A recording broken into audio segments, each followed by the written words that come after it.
अस्सलामुअलैकुम नाज़रीन, मैं हूं आपके साथ उज़्मा एजाज खान। न्यूज़ कैफ़े की एक खूबसूरत सुबह के साथ मैं हाजिर खिदमत हूं।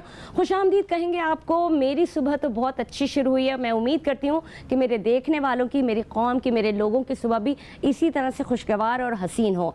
सुबह उठना बड़ा ज़रूरी है। आप सुबह उठते हैं तो एक नई ताजगी के साथ उठते हैं और एक नए अज़्म के साथ उठते हैं। रात को आपने बड़े प्यारे खूबसूरत सपने सजाए होते हैं और अगर वाकई आप सो सकें, वरना नॉर्मली जो हमारे माशरे में जिस किस्म के इस वक्त एक माहौल चल रहा है उसमें इंसान की नींदें उड़ी होती है। महंगाई का एक वो आलम है कि रात को सोने से पहले भी इंसान 10 दफ़ा ये सोच रहा होता है कि जब वो सुबह उठेगा तो कौन से खर्चे उसके पेश नज़र होंगे या कौन से खर्चे उसकी फहरिस्त में लिखे हुए होंगे। लेकिन जब आप एक प्यारी और मीठी नींद सोते हैं और उस नींद से बेदार होते हैं तो जो सपने आपकी आंखों में होते हैं वो आपको एक नया अज़्म और एक नया हौसला देते हैं, जो कि जीने का हौसला होता है। और एक नए दिन का आगाज़ इंतहाई खूबसूरती, मोहब्बत और प्यार के साथ किया जाता है। उम्मीद तो यही है कि जहाँ जहाँ जो लोग ये प्रोग्राम देख रहे हैं वो इससे इंस्पिरेशन लें, और इंस्पिरेशन ना भी लें तो अपने दिन का आगाज़ मायूसी के बजाय उम्मीद, मोहब्बत और प्यार के साथ करें। ये आगाज़ करें आप अपने घर के साथ, जब उठें तो अपने बच्चों के साथ प्यार के साथ, अपने हस्बैंड्स के साथ, अपने बहन भाइयों के साथ, अपने पेरेंट्स के साथ एक मोहब्बत का सलाम भेजें और उस सलाम के साथ उस दिन का आगाज़ करें और फिर अपने अपने कामों पे निकलें। अल्लाह से दुआ करें कि अल्लाह ताला हमारा दिन खैर आफियत के साथ गुजरे। जनाब, ये तो हमने एक बात सुबह के दिन के हवाले से की। अब हम बात करते हैं कि जब दिन शुरू हो जाता है तो उसके बाद कौन सी ऐसी परेशानी है जो हमें दिखाई दे रही होती हैं। जब हम बाहर निकलते हैं तो देखते हैं ट्रैफिक है, रश है, धुआं है, एक पोल्यूशन का सामना हमें करना पड़ रहा है। फिर आप जिन लोगों से मिल रहे होते हैं उनके ऊपर कुछ टेंशन होती हैं, उनकी सुनते हैं, अपनी सुनाते हैं, तो एक जो टेंशन का जो एक मलबा है उस पे वो पाइल अप होना शुरू हो जाता है। साथ ही साथ और कुछ चीज़ें ऐसी होती हैं, आपके कुछ बिल्स होते हैं जो कि पेंडिंग चल रहे होते हैं। आपको लगता है कि यार अभी ये बिल्स करने हैं, ये बिल्स पे करने हैं, उसकी आप स्ट्रैटेजी प्लान करते हैं। कभी कभार बिजली के बिल इतने ज़्यादा होते हैं तो आपने उनको इंस्टॉल करा लिया होता है, उनको इंस्टॉलमेंट में पे कर रहे होते हैं। कभी कभार ऐसा होता है कि आपकी जो मोबिलिटी होती है उसके आपके बिल्स बहुत ज़्यादा होते हैं, तो आप सोच रहे थे कि यार क्या करें, गाड़ी पे खर्चा बहुत ज़्यादा हो रहा है तो मोटर बाइक पे कर लें। अब क्या मोटर बाइक के बाद साइकिलों पे आएंगे या फिर पैदल आएंगे? क्या हम लोग पत्थर के दौर की तरफ जा रहे हैं? लेकिन ये वो सारी चीज़ें होती हैं जिनसे हमें हर रोज़ गुजरना पड़ता है और हम हर रोज़ गुजर रहे हैं। तो जनाब, महंगाई का तूफ़ान हो या और कोई भी ऐसी सूरत हाल हो, वो मर्द हजरात हो चाहे वो ख़वातीन हो, उन सब के ऊपर यकसा तौर पर पड़ता है। मर्द हजरात अपनी फ्रस्ट्रेशन या तो बाहर निकालते हैं जब उनके खर्चे उनके हाथों से फिसल रहे होते हैं, या फिर जब वो घर आते हैं तो अपनी बेगमात के ऊपर उनसे वो शेयर करने का अंदाज़ उनका इस तरह से होता है कि मुझसे नहीं हो रहा और तुम लोग अपने खर्चों को कम करो, और ये महंगाई बढ़ गई है और इस तरह से हो गया, बिजली के बिल इतने आ रहे हैं तो पेट्रोल का इतना खर्चा आ गया। तो ये वो सारी बातें होती हैं जिसकी वजह से जो असरात हैं वो घर पर पड़ते हैं और घर का माहौल ख़राब होता है। तो हम दुआ ये करते हैं और हम जो स्पाउसेस हैं उनके लिए भी ये बात करना चाहते हैं कि आप अपने घर के माहौल को अच्छा रखें और कोई स्ट्रैटेजी प्लान करें। लेकिन जनाब, मुझे आप ये बताइए कि क्या कोई स्ट्रैटेजी प्लान की जा सकती है? ये जो सूरत हाल चल रही है, ये जो माहौल हमारा चल रहा है, इसके दौरान हम कुछ सोच सकते हैं कि महंगाई के जिन को किस तरह से काबू करें? एक आम आदमी, गरीब और मिडिल क्लास और लोअर मिडिल क्लास का जो तबका है वो डिक्लाइन के उस लेवल पे पहुंच गया कि गरीब अब गरीब नहीं रहा, वो बेचारा गिर चुका है, उसको आपको उठा के रोटी खिलानी पड़ती है कि थोड़ी रोटी है तुम खा लो। अमीर की तो क्या ही बात करें, अमीर का एक लेवल है वो भी डिक्लाइन लेवल पे आ गया है। मिडिल क्लास तबके का जो लेवल है वो और उससे नीचे आ गया है। तो अल्लाह ताला हमारे हुक्मरानों को अक्ल दे, उनको हिदायत दे, वो जिन मफरूज़ों पे चल रहे हैं या वो जिनके ताबे हैं उस हिदायत के ऊपर अपने बलबूते पे इस मुल्क को खड़ा होने की तौफीक अता की जाए। जब हम खुद मुख्तार होंगे, खुद इन्हिसारी होगी हमारे अंदर, तभी हम अपने पाँव पे खड़े रह सकेंगे। और जब तक हमारा कशकोल खुला रहेगा तब तक हम इसी तरह से लोगों के मरहूने में रहेंगे। एक और बम जो गिरा है, अभी मैंने आपको 2-3 दिन पहले ही आपको बताया था बिजली के बिलों के हवाले से, जो कि बहुत ज़्यादा, जिनके ऊपर जो पर यूनिट है वो बहुत ज़्यादा, एक साथ 8 रुपये का यूनिट बढ़ा था। और कहीं जहाँ पे अगर जो थोड़ा सा पॉश एरिया वहाँ पे अगर 43% या 43 रुपये पर यूनिट था, वो 51 प्लस पे वो यूनिट जा चुका था। ये बम तो एक गिरा ही गिरा और इसमें यूनिटों का जिस तरह से इजाफा होगा उसी तरह से स्लैब भी बढ़ा था। लेकिन इसके साथ साथ एक और बम, एक ऐसा बम कि जो कि रातों को फटता है, दिन में फट गया कल। मैं बात कर रही हूँ आपके पेट्रोलियम मसनूआत के हवाले से एक ऐसा बम फटा गया है जो कल दिन में 10 बजे उसकी मंजूरी दी गई। मुझे तो ये समझ में नहीं आता कि दिन के ऊपर कौन सी समरी होती है जिसको मंजूर कराया जाता है, और ओगरा ने इस बात को किस तरह से तस्लीम कर लिया और समरी मंजूर कराने के बाद उसको अनाउंस भी कर दिया। यहाँ मैं बात कर रही हूँ आपको पेट्रोल की कीमतों के हवाले से और डीजल हाई स्पीड की कीमतों के हवाले से, जो कि तकरीबन 20 रुपए का उसमें इजाफा किया गया है। पेट्रोल की कीमत में 19.95% इजाफा यानी तकरीबन 20 रुपए, और हाई स्पीड डीजल की कीमत में 19.90% का इजाफा किया गया है। कलेक्टिवली अगर देखा जाए तो 273.40 आपका पेट्रोल और 273 समथिंग का आपका 95 के करीब आपका हाई स्पीड डीजल। क्या करें इंसान, आप मुझे बताइए, है कोई सोल्यूशन? मुझे एक बात बताएं, पेट्रोलियम मसनूआत बढ़ती है, जितने किराए हैं, चाहे वो बसों के किराए हों, चाहे वो रिक्शों के किराए हों, चाहे वो टैक्सियों के किराए हों, सब के सब एकदम ऊपर आ जाते हैं। और जब ये ऊपर आते हैं तो जो बाकी की मसनूआत होती है जो मार्केट में सर्कुलेट हो रही हैं, उनके अंदर जो आपका मोबिलिटी का जो फेयर जो होता है वो ऐड ऑन कर दिया जाता है, तो कीमतों में जो अशिया खुरनोश की कीमत है उसमें इजाफा हो जाता है। तो क्या करें? मतलब मुझे एक बात बताएं, इंसान रोटी खाने के लिए आटा लेने जा रहे हैं, 5 किलो का आटा का थैला 900 रुपये से जायद का हो चुका है। आटा खाए, पानी पिए, बंदा क्या करे? पानी मैसर नहीं है, गैस मैसर नहीं है, बिजली, पेट्रोलियम मसनूआत, ये सारे हालात देखते हुए इस मुल्क के लिए हम सिर्फ दुआ ही कर सकते हैं। हमें खुदरो पौधे की तरह हैं, जो कि हम सिर्फ खुदरो पौधे की तरह से हम बढ़ रहे हैं इस मुल्क में।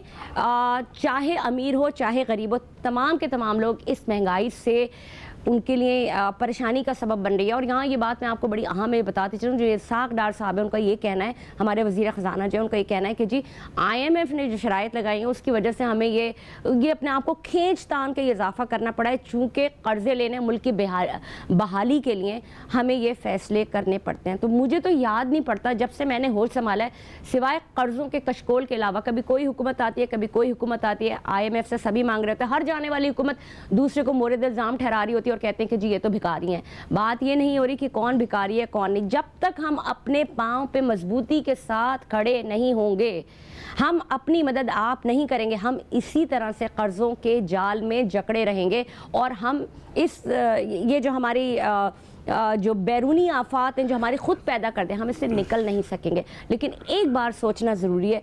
मुझे ये समझ में नहीं आता कि गैस की किल्लत हो तो हम चूल्हों पे आ गए, जो कि मिट्टी के तेल के चूल्हे हैं, हम उनके ऊपर आ गए, हम लकड़ियों पे खाने पकाने पे आ गए। हमारे पास बिजली अगर नहीं है तो हम उस नहज पे आ चुके हैं जो गर्मी का आलम है कि पंखे भी न चुके हैं। अब इस सूरत हाल से निकलें कैसे? अरबाब इख्तियार हुक्काम बाला से सिर्फ यही दुआ और यही ख्वाहिश है कि अल्लाह ताला हम सबको हिफ्ज़ अमान में रखे और हम पे अपनी आफ़ियत रखे, ताकि हम इस मुल्क में रहते हुए बेहतर तौर पर इस मुल्क के लिए दिफा कर सकें, उसके लिए कमा सकें, अपने पेट पाल सकें, अपने बच्चों को बेहतर माहौल मैसर कर सकें। जनाब ये बात तो अपनी जगह बिल्कुल सही है, लेकिन एक और बहुत अहम मसला जिसकी तवज्जो मैं आपकी तरफ दिलाना चाहती हूँ वो मसला 80 की दहाई से चल रहा है। क्या मसला होगा? वो है मनशियात का मसला। ये कोई नई बात नहीं है। 80 की दहाई में ये जनरल ज़ियाउल हक की देन थी और अफगानियों के मरहून मिन्नत थी, हमारे मुल्क में इसकी फरावानी हुई। और ये मनशियात कोई पहले दिन की बात नहीं है, अब इसको इतने आदी हो चुके हैं लोग इसके, और हमारे मुल्क में जिस तरह से मनशियात की ख़रीदो फरोख्त हो रही है उसकी मिसाल नहीं मिलती।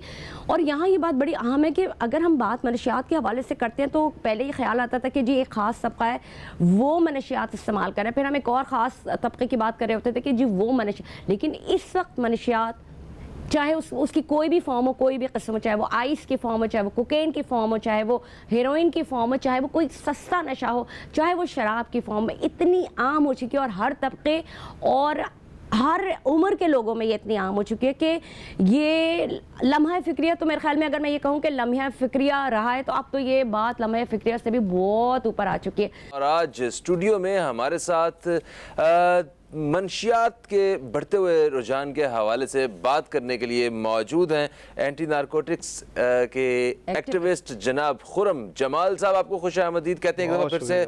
अस्सलाम वालेकुम, कैसे हैं आप? तबीयत ठीक है? कैसे हैं सर आप? ठीक ठाक, खुशबाश?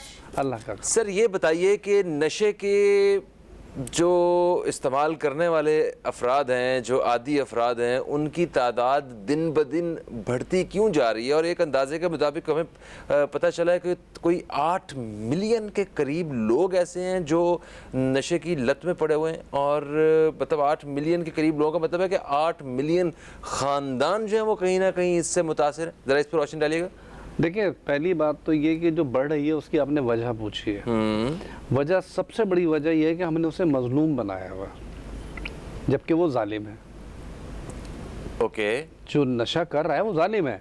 इस लिहाज से जालिम है कि उसके एक नशा करने से पूरी फैमिली, पूरा ख़ानदान, बहन भाई सब की बर्बादी शुरू हो गई।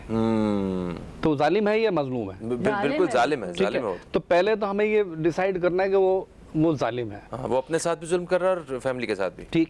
अब वो जालिम को आपने जब मजलूम बना के उसे पेश करते रहेंगे, उसको हेल्प आउट करते रहेंगे, उसको हमदर्दियाँ करेंगे, तो उसके साथ आप उसे फ़रोग़ दे रहे हैं। जी। देखिए, इसमें मैंने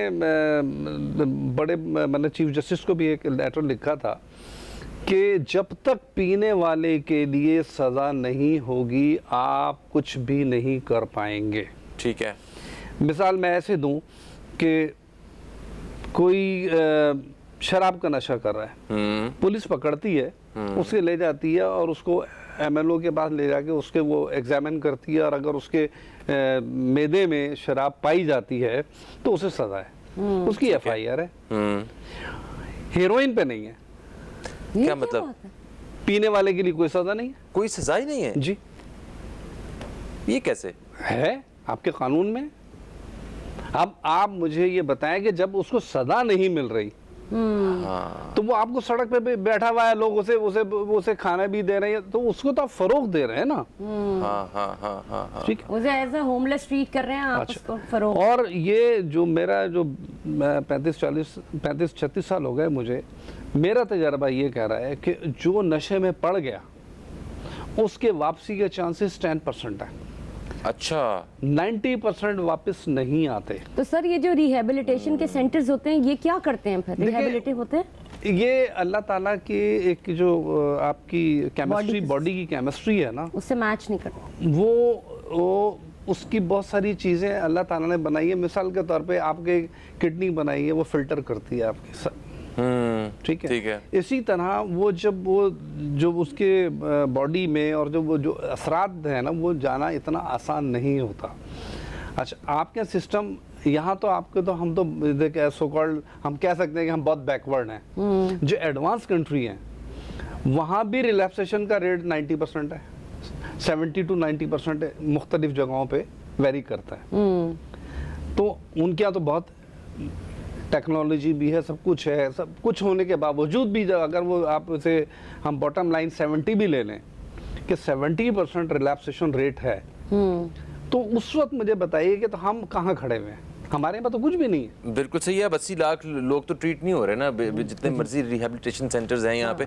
सर देखें, बाहर की बात जो है ना वो हम वो एक और है। देखें, क्योंकि वहाँ पे बहुत सारी चीज़ें अलाउ हैं, वहाँ शराब अलाउ है और बहुत सारी जगहों पे उन्होंने वीड वगैरह जो है ना वो भी अलाउ कर दी हुई है। तो वो नशे को उन्होंने एक हद तक जो है ना इजाज़त दे दी हुई है।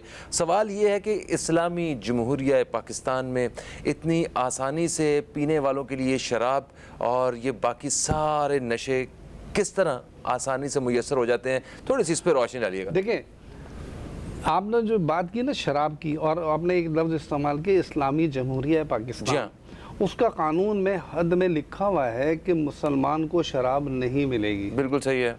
लेकिन मैं मतलब बहुत जिम्मेदारी से ये बात कह रहा हूँ, हो सकता है मेरी बात कुछ लोगों को बुरी भी लगे।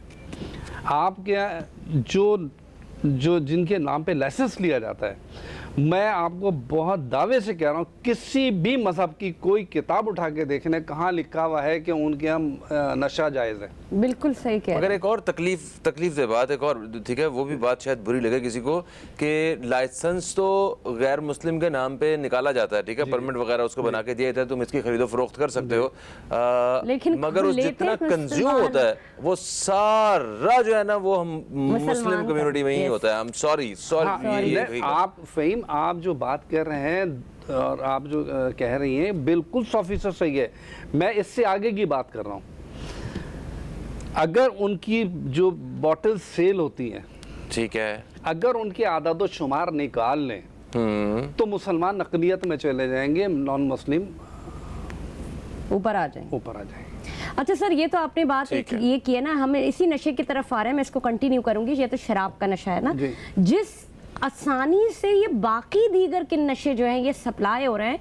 मैं आपको सिर्फ एक मिसाल बता रही हूँ, चाहे वो पॉश एरिया हो, चाहे वो गरीब आदमी हो, हर लेवल का नशा हर एक को हर एक के सतात के मुताबिक मिल रहा है, चाहे वो गरीब है, चाहे वो उससे अमीर है, चाहे वो मैं सिर्फ आपको एक एलीट तबके की बात बता रही हूँ जहाँ पे सप्लाई शुरू हो गई है, होम डिलीवरी शुरू हो गई है सर, होम डिलीवरी आप सोचिए। और मैं ऐसे लोगों को जानती हूँ जिनकी मैंने कंप्लेंट की है और आई वाज जस्ट लाइक मैं चिल्ला रही हूँ कि भाई अल्लाह के वास्ते कोई कुछ करो। नहीं, यही तो बात है, उसमें यही हम बात करते, मैं कर रहा था कि इतनी आसानी से कैसे मुयस्सर है। आसानी यही है कि आपको कोई भी नशा चाहिए और किसी बंदे को, आप हम जिस फील्ड में हम काम करते हैं, हमारे सामने की बात है, वो लोग आते हैं आपके घर में, बेल देते हैं और आके आपको प्रोवाइड करके जाते हैं। तो क्या कानून में जगह हो ना हो, क्या इदारे इसकी रोकथाम के लिए जो बैठे हुए हैं उनका किरदार कहाँ नजर आता है हमें? देखिए, अभी जो आपने बात की ना बैल देने की भी जरूरत नहीं है। अच्छा जी, ये जो चीज है ना, ये पड़ी हुई है। हाँ। उसने इस पे कॉल करी और कि मैं आ गया हूँ, बाहर गया, डिलीवरी हो गई। जी, ऐसे ही है ना। जी, बिल्कुल ऐसा फूड डिलीवरी की तरह। इसमें बहुत सारी चीजें पहले देखें, पहले होते थे शहर में, जब से ये मोबाइल नहीं आया था उससे पहले अड्डे होते थे। अब अड्डे तकरीबन नापैद हो गए हैं। ये मैं नहीं कहूँगा कि खत्म हो गए, अड्डे भी हैं, बिखर गए अड्डे सारे, खत्म हो गए तकरीबन। अब वो मोबाइल हो गए। ठीक है, ओके, आपने फोन किया, मैं चौराहे पे खड़ा हुआ हूँ, वो लाके दे देगा। अब ये सारी चीजें, अब इसमें आपको और दूसरी तरफ आना पड़ेगा कि आपने जो कहा ना, ये आसानी से कैसे मिलती है। मिसाल के तौर पे जो इसके इदारे हैं जो कंट्रोल करते हैं, हमें उसके थोड़ा सा तज्जिया करना पड़ेगा कि उनकी जिम्मेदारियां क्या हैं। ठीक है। आपसे अभी माशाल्लाह आप भी एंटी नारकोटिक्स एम्बेसडर हैं, एम्बेसडर हैं, आपको भी ये बात पता है कि ANF की क्या जिम्मेदारी है। जिम्मेदारी उनके जो पूरे पाकिस्तान में स्ट्रेंथ है वो 3,500 और 3,700 के करीब है, जनरल से लेकर सिपाही तक, और पूरे पाकिस्तान में उनकी स्ट्रेंथ है। अब आप इतना बड़ा पाकिस्तान, सिंध में जो हमारे पास जो सिंध में जो स्ट्रेंथ है वो तकरीबन 400 के करीब है, जो पूरे सिंध को चला रहा है। उनका काम ये जो आपके पैडलर हैं है उनका भी, लेकिन वो कर नहीं पाएंगे इसलिए कि उनके पास इतनी नफरी नहीं है, फोर्स नहीं है। ठीक है। आप सेकंड आ जाएं, आप इसी तरह आपने कहा आसानी से कैसे आ रहा है पुलिस। सुन, मैं उसी तरफ आ रहा हूँ, उसी तरफ आ रहा हूँ। उसके बाद आप जो आना है उसमें देखें कोस्ट गार्ड है, कोस्ट गार्ड का इतना बड़ा कोस्टल एरिया है, उसकी भी स्ट्रेंथ तकरीबन ये 3-3.5 लाख के दरमियान है। और 3-3.5 लाख, 3,500 बस। मैं और क्या बता रहा हूँ आपको, पूरे पाकिस्तान में ANF का भी 3,500 है, कोस्ट गार्ड भी तकरीबन इतनी ही है। अब उसमें आप ये मुझे बताइए कि उनका कोस्टल एरिया मीलों में फैला हुआ है। उसके बाद आते हैं बहुत जो लोकल इदारे हैं, जो प्रोविंशियल है, एक्साइज है, सिंध पुलिस है, उनके पास स्ट्रेंथ भी है, सब कुछ है, लेकिन उनके पास विल नहीं है। I'm sorry अगर बुरा लगे, अगर वो सारा जो डिपार्टमेंट है, एक्साइज जो है, वो अकरबा परवरी की शिकार हुआ है। और आए दिन आपने देखा होगा कि कोई ना कोई मिसहैप आता रहता है अखबारों में, टीवी पे। तो जिन्होंने काम रोकना है ना, अगर वो अपनी जिम्मेदारी पे आ जाएं तो काफ़ी हद तक कंट्रोल हो सकता है, नंबर 1। नंबर 2, अब जो हो गए नशे में पड़ गए, हम अब इस पे बहुत लंबे चले जाएंगे, वो तो मैंने आपको बताया वापस नहीं आता है, लेकिन जो 90% है हम उन्हें रोक सकते हैं थ्रू एजुकेट करें उन्हें, उनको बताएं कि इसके क्या असरात हैं और शुरू करेंगे आप प्राइमरी क्लासेस से।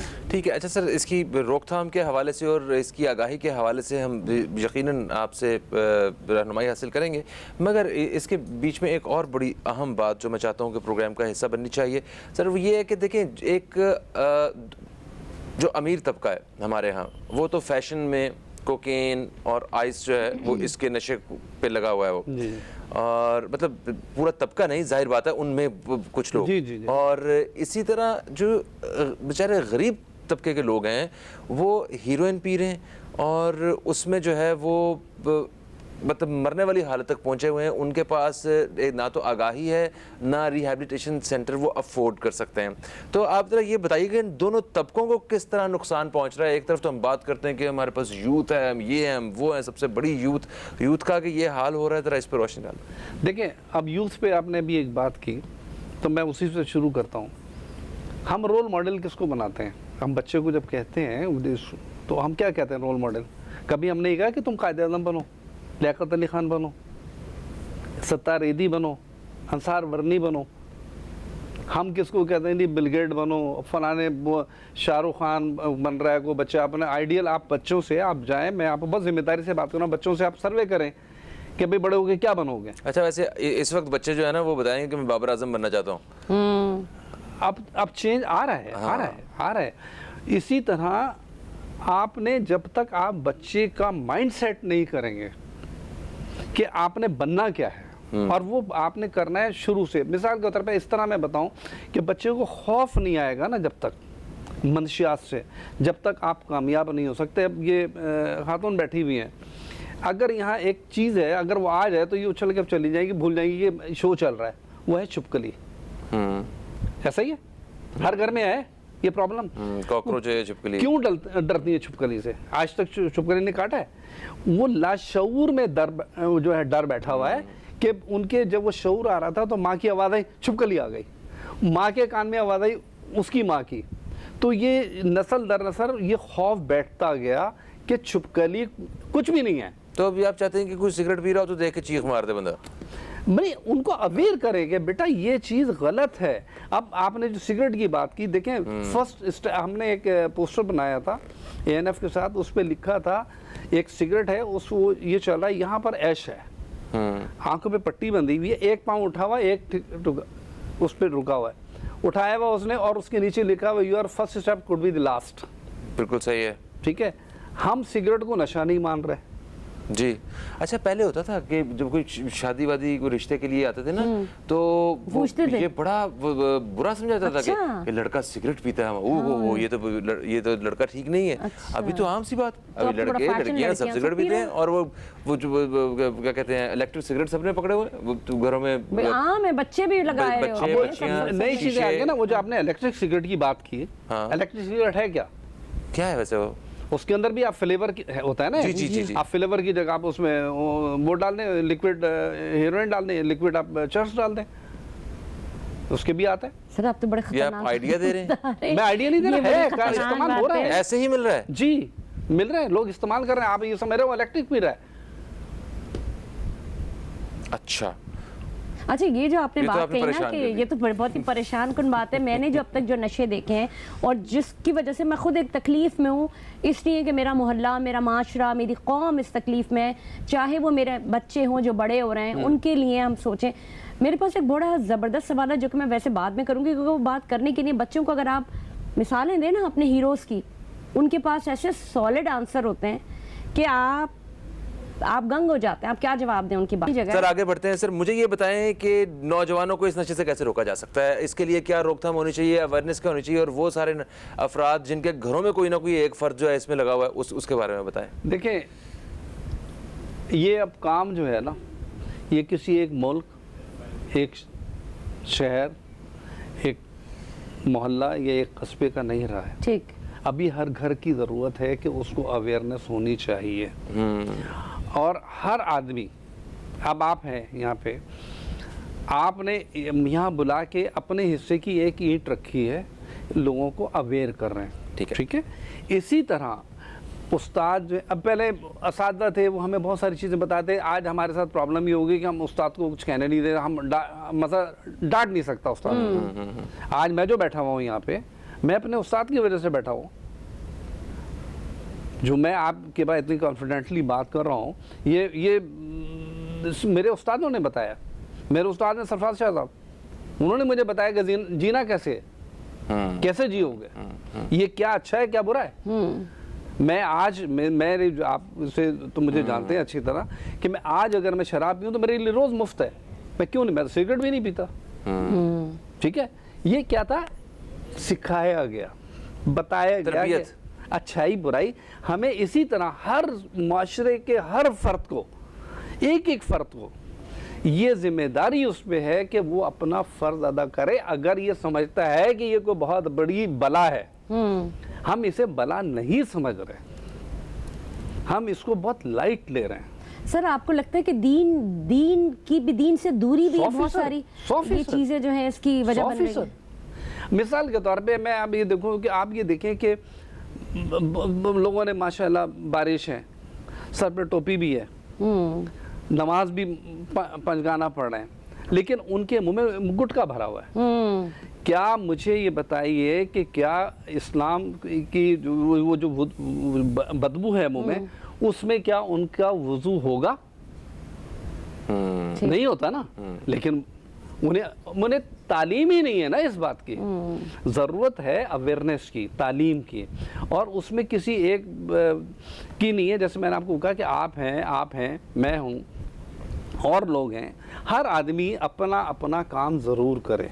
ठीक है। अच्छा सर देखें, अभी प्रोग्राम के हम इख्तितामी मरहले की तरफ जा रहे हैं, और आपसे मैं सिर्फ ये पूछना चाहता हूँ कि ऐसे वो कौन से एरियाज़ हैं जिन पे बात होनी चाहिए इस प्लेटफॉर्म को इस्तेमाल करते हुए बाइख्तियार लोगों तक? ऐसे वो कौन सी बात पहुंचनी चाहिए कि इसको जल्द से जल्द जो है ना ख़त्म किया जाए, सोसाइटी में कम किया जाए? देखिए, जल्द से जल्द वाली बात जो है ना, मैं इससे एग्री नहीं करूँगा। ऐसे कवानीन बन जाए तो उस पर कोई ड्रास्टिक चेंज मैंने आपको बताया ना, कानून की बात अगर आप कह रहे हैं ना, तो मैंने वही कहा है कि अगर जब तक पीने वाले के लिए सजा नहीं, आपने बहुत अच्छा पॉइंट दिया कि सजा पीने वाले पे होनी नहीं, मगर जो कराची में 100 के करीब शराब की दुकानें हैं, उनका क्या होगा? उनको बंद करवाना चाहिए। वो कानून से ही होगा ना, क्या आप बंद करें? बड़े खुले आम है, उसके परमिट बंद करें। देखिए सुने, मैं आपसे वही अर्ज कर रहा हूँ कि अगर उन बोतलों का आदादो शुमार निकाल लें तो मुसलमान अक़लियत में चले जाएंगे भाई। आप जो एक टीपी बनती है एक्साइज में, मैं समझा नहीं आपकी बात कि मुसलमान कैसे अक़लियत में चले जाएंगे उसमें, कि उसके कंज्यूमर मुसलमान कम हो जाएंगे?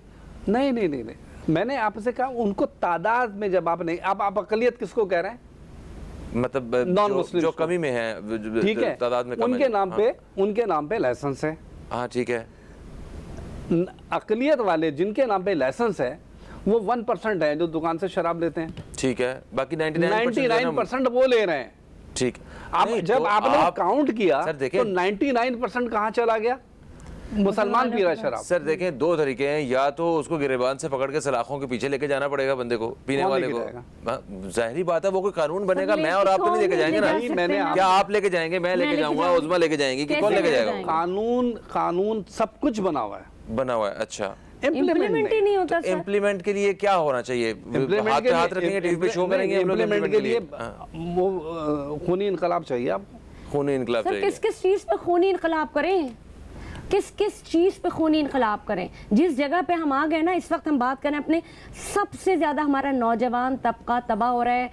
तालीमी इदारों में ये नशा पहुंच चुका है, और जो ख़वातीन हैं वो भी इनकी अड्डे उन्होंने बना लिए, सरगना बन गई हैं, वो पार्टीज़ में, घरों में सप्लाई कर रही हैं। मेरे लिए सबसे ज़्यादा जो मेन कंसर्न है वो मेरा नौजवान नस्ल, नौजवान तबका। आप मुझे लास्ट कुछ सेकंड्स हैं, आप मुझे ये बताइए, अभी एक बहुत बड़ा इशू चल रहा है इस्लामी यूनिवर्सिटी वाला भावलपुर का, वो क्या है? जो चोरी के लिए रोकने के लिए बैठा हुआ था वो खुद डाकू था। सर ये तो फिर हल नहीं हुआ ना। ठीक है, आप नहीं, हल है उसका, आप उसे टांग दें एक दफा। लेकिन नहीं टांगेंगे इसलिए कि उसके ना पीछे मैं टांग सकती ना ये टांग सकते, कुछ बोल सर नहीं ये सकते। जितने करप्ट लोग हैं जब तक इनको सज़ा नहीं मिलेगी, वो जो अदालतें जो है ना हमारी उनकी जिम्मेदारी है कि वो सख्त फैसले लें और गरीब अमीर छोटे बड़े ताकतवर और कमज़ोर को देखे बगैर। थैंक यू सो मच, आप तशरीफ़ लाए। हम सबको अपने इस प्यारे मुल्क से और इस कौम से मोहब्बत करनी और इस हवाले से आगाही फैलानी है कि नशा जो है एक बुरी चीज़ है। फ़हीम अब्बास को, उस्मा एजाज खान को और न्यूज़ कैफ़े की टीम को दें इजाज़त। आपसे फिर मुलाकात होगी, तब तक के लिए खुदा हाफिज़। पाकिस्तान जिंदाबाद।